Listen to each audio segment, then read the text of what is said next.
வணக்கம் அன்பே சிவம், எல்லோரும் எப்படி இருக்கீங்க? வெள்ளிக்கிழமை சாயந்தரமாக சாமிக்கு விளக்கு வச்ச வீடியோ கிளிப்பு தான் இணைச்சிருக்கேன்.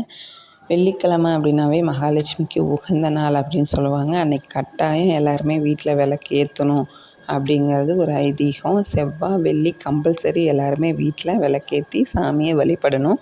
மற்ற நாள் நம்ம மற்ற நாளுமே விளக்கேற்றுறது ரொம்பவே முக்கியம், ரொம்ப வீட்டுக்கு விசேஷமானது அப்படின்னு சொல்கிறாங்க. நானுமே இப்போ தான் கொஞ்சம் கொஞ்சம் லேர்ன் பண்ணிட்டு வரேன். கூடிய சீக்கிரம் நம்மளும் அதெல்லாம் ட்ரை பண்ணி பார்க்கணும். செவ்வாய் வெள்ளி வந்துட்டு கம்பல்சரி விளக்கு வீட்டில் வைக்கணும் அப்படிங்கிறாங்க. இன்ன வரையும் உங்களுக்கு அந்த பழக்கம் இல்லைனாலும் நானுமே இப்போ தான் இதெல்லாம் ஃபாலோ பண்ணுறேன். நீங்களும் அதை ட்ரை பண்ணி பாருங்கள். நல்ல ஒரு பாசிட்டிவ் வைபாக இருக்குது. இப்போ கிட்டத்தட்ட புரட்டாசி மாதம் ஸ்டார்ட் ஆக போகுது இல்லையா? அதுக்கு அடுத்து பெருமாளுக்கு உகந்த மாதம். அப்படியே ஒவ்வொரு மாதமும் பார்த்தா இந்த ஆன்மீகம் அப்படிங்கிறதுக்குள்ளே இறங்குனாவே நிறைய விஷயங்கள் தெரிஞ்சுக்கிட்டே இருக்குது. கேட்கவே ரொம்ப புதுசாக இருக்குது, நல்லா இருக்குது. வீடியோ பிடிச்சிருந்தா லைக் பண்ணுங்கள்.